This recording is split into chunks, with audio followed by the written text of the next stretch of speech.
Bueno, gracias Laura. Y de todas maneras, como tenemos los emails de todos los asistentes, todas estas cosas que nos están quedando como... os los mandaremos, ¿vale? Bueno, pues ahora toca el momento de las preguntas, de compartir, de preguntarles, de agradecer, de pensamientos. El primer bloque de preguntas ha sido un poco escaso. Venga, va, animaros, que tenemos un ratín. Mira, Francisca, a ver, que vienen por aquí. ¿Y vosotras? ¿Está? Sí. ¿No? A ver.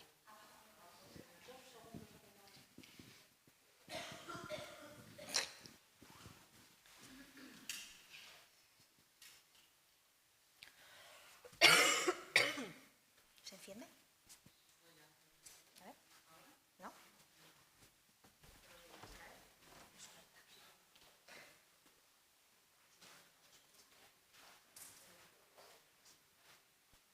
¿Sí? Bueno, quería felicitaros a los tres porque he disfrutado muchísimo con vuestras exposiciones, interesantísimas. Y tengo una pregunta para Ricardo y es si hay tenéis indicadores de morbilidad y mortalidad materno-infantil. Y luego también quería preguntarle a Elena, ¿es tu nombre, Rabino? Laura, perdona, Laura. Bueno, me parece también interesantísimo todo lo que has explicado, estoy totalmente de acuerdo en la posición. Yo, en mi humilde, pequeñísimo despacho, ya he tenido, con lo pequeña que soy, una experiencia demasiado grande que me llama mucho la atención. Veo que hay un montón de morbilidad y patología en casos en los que el embarazo ha sido por reproducción asistida. Esto ya me llama muchísimo la atención. Entonces, quería saber si tienes también datos sobre qué ocurre, ¿no? Que eso tampoco se les explica a las mujeres en absoluto. Hay promesas, el IBI, Valencia, por ejemplo, que yo llevo varios casos contra el IBI, te promete, vamos, un bebé sano casi 100%, y esto no es verdad, no es verdad. Entonces, si tenías también la información, nos podías ampliar un poco sobre este aspecto, ¿no? ¿Qué ocurre luego, ¿no? ¿Cuáles son los resultados perinatales de la reproducción asistida? ¿Cuáles son estas realidades de la reproducción asistida? Esas dos cosas, muchas gracias.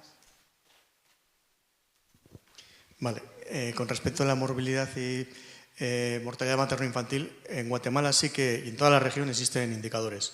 Existen indicadores y de hecho es una de las regiones del mundo con mayor mortalidad infantil de niños menores de 5 años.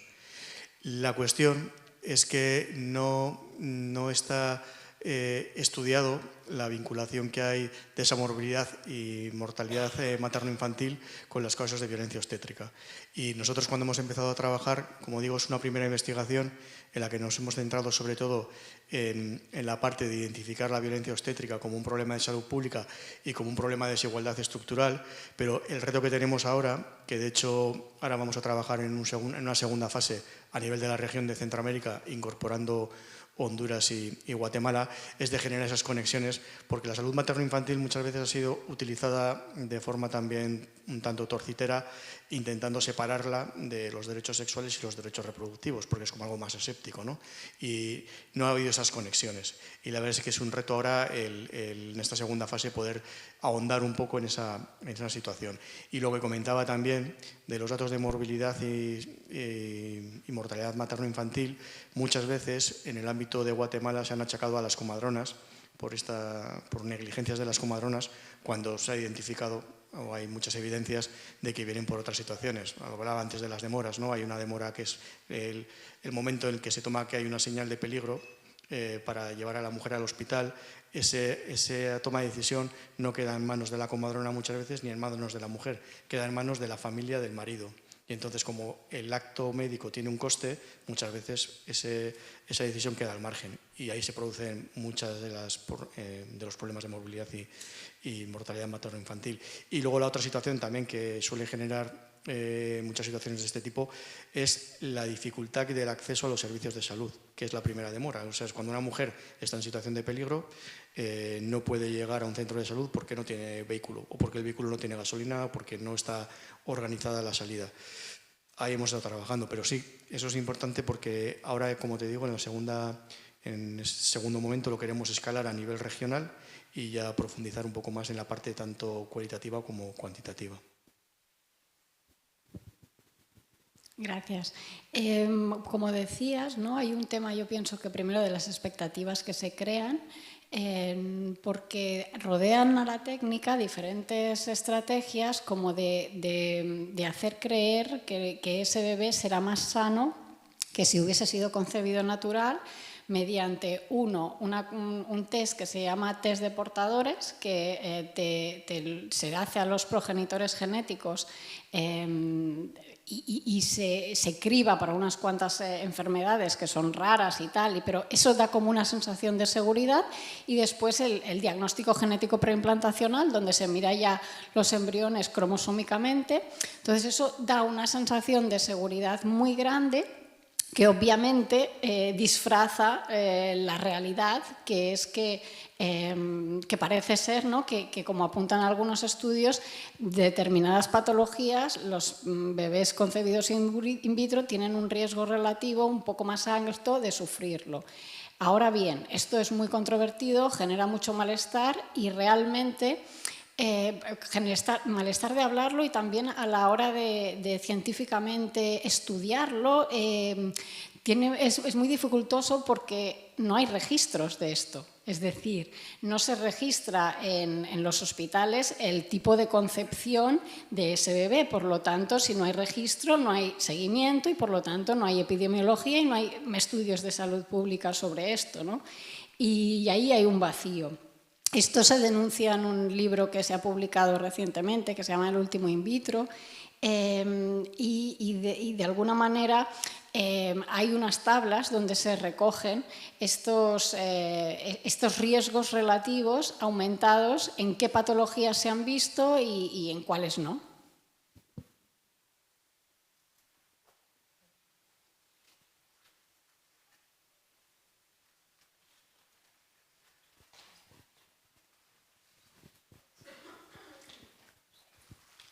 Bueno, enhorabuena a las tres, me ha parecido súper interesante y enriquecedor. Mi pregunta era para Guiomar, porque sí que a mí estos duelos patológicos, lo has explicado tú, pero un poquitín por profundizar, que se me ha dado el caso de mujeres con las que he trabajado, me he acercado a ellas, que no querían soltar el dolor porque era un poco olvidarse de su bebé, ¿no? Y hablo de procesos de más de, pues en este caso, el último que recuerdo, habían pasado 6 años. Había tenido luego una gestación, o sea, un tercer hijo, y tenía clarísimo que el dolor para ella era eso, ¿no? Y entonces al final, yo como profesional que me acerco, también es como que me cuesta no permitirle eso, ¿no? Si ella, su vivencia es desde ahí, y desde qué lugar enfrentarle a eso, si para ella ese dolor para ella significaba, me costaba como integrar la vida con alegría, ¿no? Como esa dicotomía me costaba a mí como profesional, cómo acercarme en esos casos, ¿no? Bueno, entiendo que es súper complejo y con mucho tiempo. Seguramente eso es un duelo tardío, ¿no? De los que muchas, yo como os he dicho, mi duelo también lo voy haciendo a trompicones cuando puedo, y hay muchas mujeres, por ejemplo, de otra época que han estado años, ¿no? sin hacer el duelo, y lo van haciendo también ahora, ¿no? Al compartir o al hablar el resto con menos tabúes. Puede ser un duelo tardío. Lo primero sería explorar eso, si es que nunca lo ha dolido. Y si no, pues con esa confianza y con todo lo bien tú que explicas, ¿no? Desde la razón, ¿no? Y el entender que el amar no es doler, ¿no? Que el amar es gratitud, que el amar es lo que haya compartido con ese bebé o esa bebé. Pero lo importante que es conectar con la vida. Y una parte de lo que he dicho que a mí me ayuda a veces, ¿no? En la de, siento que es un deber para los que vivimos continuar viviendo, ¿no? El trabajo al final de la vida, ¿no? Y ves que gente que no puede comer, que no puede moverse, hace esfuerzos por disfrutar de su día a día, ya que estamos, ¿no? Desde ahí, que aproveche la vida, ¿no? Y también, seguramente esa mujer, si tú le das el espacio y llora bastante, habrá un momento en el que se dé cuenta que recuerda a su hija, hijo, contenta. Pero tiene que hacerlo, seguramente es que no lo ha hecho. Igual es la primera persona con la que tiene confianza, con la que se encuentra para hablar de eso, ¿no? No sé. Se llega. Sí, sí, estoy segura. Y tú así con, ¿no? Jugar Sí, con la empatía y con cómo vinculas y como todo, ya has hecho la mitad del trabajo. Yo creo que en el duelo es vital no tener prisa. Es vital dar espacio y aceptar, ¿no?, que el tiempo de cada uno es el que cada uno necesita. Y la prisa normalmente es nuestra, no del que duele.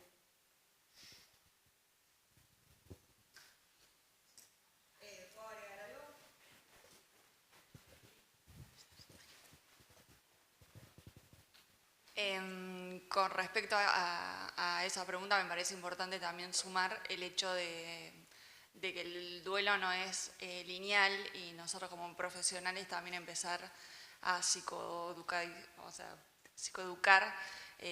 esa situación en el cual con que nos vamos a encontrar con muchos momentos en los cuales pareciera que hay una fase de cierre de ese duelo y hay algo que aún no está simbolizado y hay que seguir trabajando. Me parece que, no sé si en algún momento deja de doler, depende de muchos aspectos. Me parece que el hecho es vivir con eso, poder integrarlo a la vida, ¿no?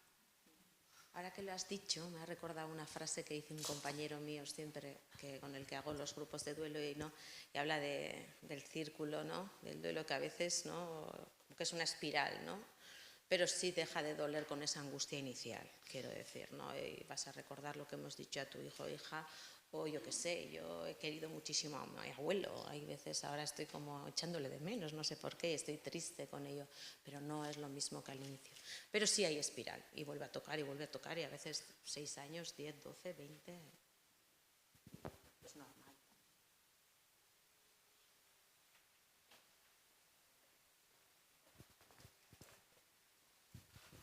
Hola, quería preguntarle a Laura, porque no me ha quedado muy claro, los estudios estos gratuitos que ofrecen las clínicas de fertilidad sobre los estudios de reserva ovárica para las jóvenes, ¿qué finalidad tienen? Porque cuando hay dinero por medio, en los estudios estos se pueden quedar con óvulos o realmente lo que quieren es que se done y que entren en el círculo de... Porque no me ha quedado muy claro, pero vamos, algún interés económico tiene que haber porque no hay nada gratuito en esta vida. El interés es que la mujer convertirla de alguna manera en paciente del centro, ¿no? Y por las dos vías, es decir, por la vía de que si la reserva ovárica es buena, todo apunta a invitarla a congelar los óvulos porque es el momento propicio, porque así lo dice la analítica, ¿no?, de alguna manera. Y si la reserva ovárica es mala, de alguna manera para concienciarla de que se tiene que dar prisa, que eso probablemente ya no es algo que pueda posponer o que incluso ya tiene que empezar a pensar en recepción de óvulos. Es decir, salga lo que salga el análisis, el sistema tiene respuestas, obviamente. Sí, y también me gustaría saber un poco tu opinión sobre las tácticas estas que está teniendo, yo lo veo en el metro de Madrid, que ha habido campañas muy agresivas para las chavalas jóvenes universitarias, animarlas, tocándoles la fibra de la generosidad y del altruismo para que se conviertan en donantes de óvulos. A mí personalmente me parece vergonzoso y da un poco de asco, no lo que se hace y cómo manipulan sobre todo a las chavalas jóvenes. Sí, eso es fuente de preocupación para una parte de la sociedad, mientras que para otra le confronta mucho porque ya sienten que es la única opción que tienen, ¿no?, esos óvulos de donante. Entonces es un tema muy polémico que ya está generando muchísima polémica. Bueno, en cuanto a las donantes, en la ley está prohibida, supuestamente. Es llamativo, ¿no?, que podamos encontrar ese tipo de campañas cuando está prohibido el hacer anuncios. Exacto, el poner en anuncios que hay una compensación económica. Es decir, tú puedes publicitar, hola donante, te necesitamos y tal, lo que no puedes poner es, te pagaremos 1.000 euros. Pero el anuncio en principio estaría prohibido. Lo que pasa es que nos unimos, hacemos hilitos ahí para poder hacer el anuncio sin pillarnos los dedos. Eso, punto 1, o sea, y es llamativo. En cuanto a otra cosa que me gustaría comentar también es los estudios de niños, ¿no? A ver, he podido hacer una pequeña revisión, por si acaso, estoy desactualizada. Entonces, yo me baso en PubMed, más que nada porque tengo mi estructura mental biomédica, de ahí no puedo salir y creo que es muy importante que cada uno hablemos desde nuestros sesgos. Y yo tengo mi sesgo cuantitativo, me encanta lo quali, pero me cuesta una barbaridad, mi sesgo quanti. Entonces, creo que uno de los motivos por los cuales a esas parejas les cuesta muchísimo, ver que su hijo, que tanto les ha costado emocionalmente y también económicamente tener, que de repente tienen unos problemas con los que no contaban, en base a parte de esas expectativas que tenían. Quizá, desde las clínicas, yo no me paro de dar charlas en ese otro sector sobre cómo tenemos que hablar con los pacientes y cómo no tenemos que paternalizar a los pacientes y explicarle las cosas tal cual son. Y creo que también esas familias que al final se forman gracias a tanto esfuerzo son familias hipervigilantes de sus hijos porque no quieren que les pase nada. Y tengo la sensación de que acaban viendo más cosas a tratar, que puede ser que haya que tratar, en sus hijos que en una familia que yo les llamo los embarazos espontáneos, embarazos que han venido de la nada. Esas mujeres que se embarazan, a veces entre comillas dicen las pacientes en las que yo acompaño, sin querer. Entonces, esa mujer que no le ha costado nada embarazarse, no se fija tanto como una mujer que desde los inicios de su embarazo ha estado hipervigilante de su cuerpo. Y además añadimos que esas mujeres han tenido, muchas de ellas, pérdidas gestacionales. Lo que hace que ese bebé que tienen ahí es el mayor de sus tesoros. Y hace que cualquier cosa, o sea, un rasguño, para ellas sea el mayor drama de su vida. Y tienen hijos, bueno, que igual desde un punto de vista psicológico podríamos dejar volar un poquito más, pero yo entiendo que no puedan. Y quizá podríamos tener luego duelos no resueltos, pero creo que es uno de los motivos por los cuales esas mujeres o esas familias también tienen, en principio, parece que niños, que en los estudios yo no lo he encontrado, con más enfermedades que por ahora yo he buscado ahora y no he encontrado esa publicación, pero bueno. Hay muchas, Nagore. En PubMed, yo ahora acabo de buscar ahora. Sí, hay como 300 y pico referencias. Sí, lo acabo de buscar, Children Illness, IVF, metaanálisis y revisión sistemática. Y las acabo de buscar ahora, por si acaso está desactualizada, por eso que, bueno, pues me gustaría también sí, que claro, nos mandaras. claro, las podemos compartir en el grupo, solo faltaría.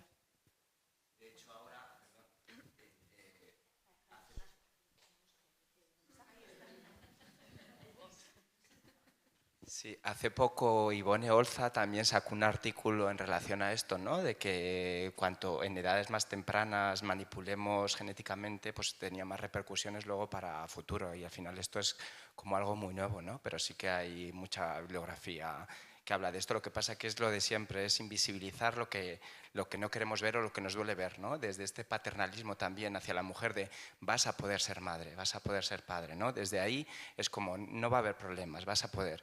Y yo creo que nuestra postura profesional debe ser enfrentarles a esto, ¿no? A estas realidades, porque hay muchos estudios que lo evidencian.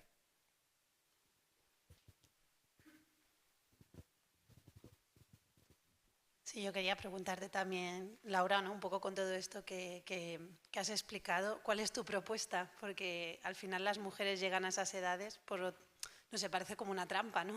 El condicionamiento te lleva ahí, parece que la salvación pues puede ser congelar los óvulos, pero parece otra trampa, parece todos son trampas, ¿qué hacemos? Totalmente, o sea, aquí yo pienso que hay una parte proactiva que podemos hacer. Bueno, pues quizás ¿no? de no dar esas expectativas que hablábamos, es decir, tú puedes esperarte a los 40 años a ser madre si las circunstancias no lo acompañan o si tu deseo no es grande, por supuesto. Ahora, con las expectativas realistas, ¿no? de que si no puedes, bueno, de alguna manera estés también abierta a una no maternidad por circunstancias. Aquí el problema es que la no maternidad no se contempla en muchas ocasiones. Cuando se cruza esta puerta de entrar a una clínica, la opción de, bueno, pues no seré madre y haré otras cosas, y como lo que explicaba Mir el año pasado en este congreso, o sea, esta opción queda absolutamente tapada y por lo tanto es continuar con el camino que ya está prediseñado para que esa mujer aumente las posibilidades a base de lo que sea, de óvulos de donantes, o si no, pues de viajar a otro país, hacer una subrogación, ¿no? Porque al final las clínicas ya tienen sus circuitos para que esto ocurra. Por lo tanto, pienso que algo de lo que podríamos hacer es un poco trabajar todo el mundo de una manera un poco más sinérgica para quitarle esa presión a las mujeres de la maternidad. Eso ya sería muchísimo, porque aparece mucho al final, ¿no? Cuando ya estamos hablando de duelos o las personas van entrando más en contacto con sus emociones, que te dicen, mira, es que al final yo tenía una presión, o sea, brutal, ¿no? O sea, y por eso no podía parar y por eso no podía plantearme otras cosas, ¿no? Y desde ese lugar pienso que es no sé, una pequeña semilla que podemos poner ahí. Y luego, obviamente, cambios estructurales, ¿no? O sea, no dejarnos encandilar por estas propuestas políticas de vitrificación de óvulos y ver realmente cuáles son las ayudas a la crianza. Gracias. Pues yo quería comentar que justo lo que tú has dicho, yo he visto escrito en historias clínicas niño de oro. Es terrible, me parece terrible. O sea, todos los niños son de oro. O sea, no hay ningún niño que sea de plata ni que sea de nada. Me parece repugnante. Un perito valorador del daño mío me dijo que teníamos que pedir una indemnización mayor porque el niño había sido conseguido a través de técnicas de reproducción asistida y me negué. Yo no estoy de acuerdo contigo. O sea, el niño vale, la vida de cualquier niño vale lo mismo. Me parece esto terrible. Y volviendo al asunto de cómo influye, cómo ha sido concebido esa criatura en los resultados perinatales, yo cuando me llama una persona y me cuenta el caso, yo anoto dos cosas. La fecha, si ha sido a finales de julio, víspera de festivo, que en mi experiencia aumenta terriblemente las posibilidades de que el parto acabe muy mal, porque no hay personal, porque los adjuntos no están, por un montón de motivos. Y anoto también esto si el niño fue concebido por técnicas de reproducción asistida, porque bueno, tengo un caso de una mujer fallecida por preeclampsia, de la que fue mantenida en la ignorancia, pobrecilla, en la ignorancia. Y luego también otra crítica que le hago a estas clínicas es que lo que tú has dicho, ¿no? Dan una falsa seguridad de que como te hacen el test preimplantacional y vas a tener un bebé sano, pues incluso ellas no se hacen la amniocentesis. Tengo otro caso de un niño que nació con malformaciones genéticas, firmaron un montón sí que les hicieron firmar un montón de hojas de consentimiento, ininteligibles, incomprensibles, o sea, muy mal redactadas. Y ellos no fueron nunca conscientes de lo que les pasó al final. Y la respuesta era ridícula. Bueno, es que este filtro, digamos, hay ciertas enfermedades genéticas que no se iban a detectar, pero como llamándoles tontos. Vamos a ver, no son tontos, es que vosotros no lo habéis escrito claramente, les habéis hecho creer que con estas pruebas, que además ellos pagaban adicionalmente, el niño iba a ser, vamos, campeón olímpico, sano genéticamente, y no es así. Entonces, este tema es muy importante, este es un tema para profundizar muchísimo. Así que nada, muchas gracias por tu charla de nuevo, muy importante este trabajo. Gracias. Comparto yo también el agradecimiento, porque es verdad que pero ves a un montón de familias, ¿no? Casi en esa rapidez, velocidad, ¿no? Que también igual debe de ser así el proceso, pero que no tienen tiempo a decidir, están midiendo una cosa, midiendo a la otra. Dices, madre mía, ni para elaborar, ¿no? los duelos, ni para... Y otro, y siguiente prueba, y siguiente, y ahora me dan esta opción. Y familias que te dicen, como hemos estado 7 años, que no hemos hecho más otra cosa que pensar en esto, ¿no? A unos que hemos tenido en un grupo hace 2 años, tenían otro hijo, decía, es que creemos que no hemos disfrutado del hijo vivo, ¿no? Entre duelos y por esta velocidad. Entonces, qué bien que hay alguien que ponga sentido común en esto, porque... no lo tienes, que ricasco a las dos.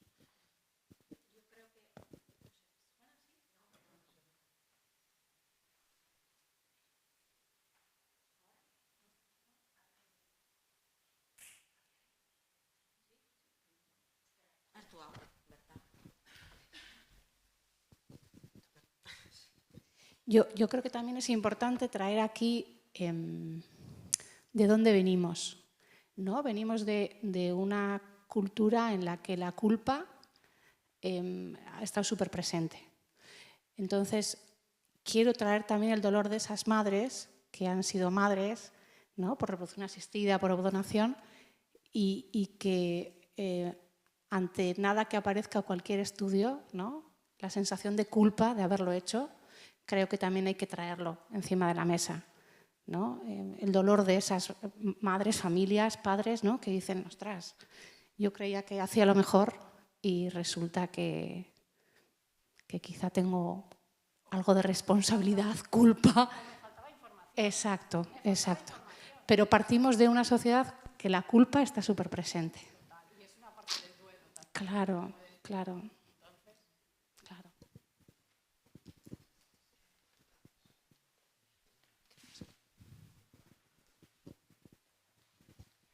Hola, a mí me gustaría hacerte una pregunta, Laura, un poco con mi caso en particular, porque bueno, yo me hice una reproducción in vitro porque tengo el gen BRCA, entonces entendí con la información que yo tenía que era lo más adecuado para evitar que mi bebé lo tuviera.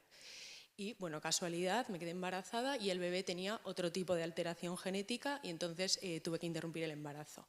Entonces, me gustaría saber hasta qué punto el hecho de haberme sometido a una fecundación in vitro puede hacer que realmente sea más grave lo que ha podido producirse debido a esa fecundación que si yo hubiera tenido mi bebé de forma natural, digamos,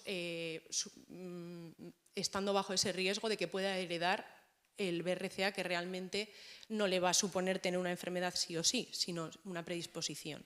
Entonces, si hay información con respecto a eso.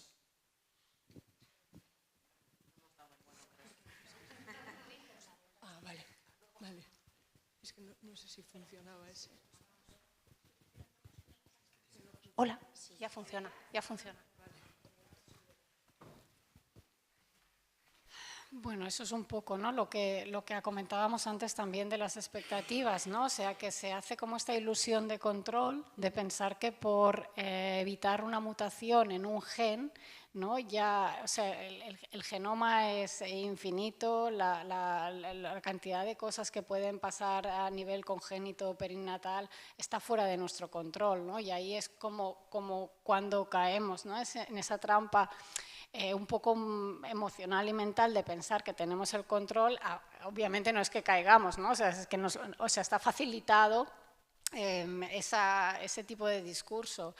Realmente es imposible responder con datos a tu pregunta porque tendríamos que conocer, haber hecho estudios epidemiológicos poblacionales muy grandes que al menos en España no se han hecho porque todos los que hablábamos antes eran la mayoría extranjeros y también, ¿no? Tienen como se preguntan mucho si esto puede ser, ¿no? Si esas enfermedades que aparecen en algún caso con algún riesgo relativo superior, ¿no?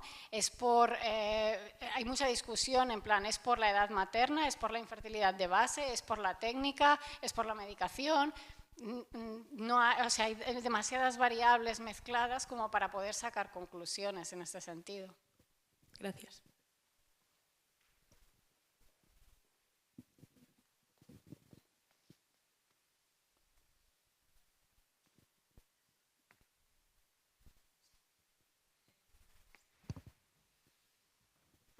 Bueno, pues dejamos este bloque de ponencias y preguntas aquí.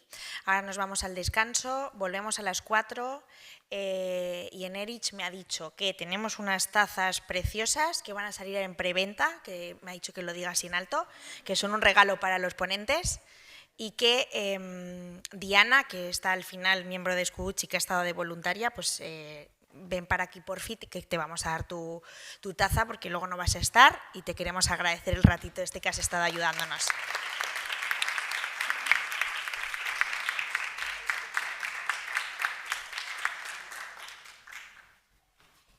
Venga, cosas a recordar. Los certificados, si necesitáis, os acercáis a María, que está por ahí por la mesa, ¿vale? Para que os lo rellene. Y creo que no me dejo nada más. cualquier cosa nos vais diciendo. A las 4 por la tarde volvemos con 2 talleres, ¿vale? Veniros preparadas que nos van a mover un poco estas mujeres. Gracias.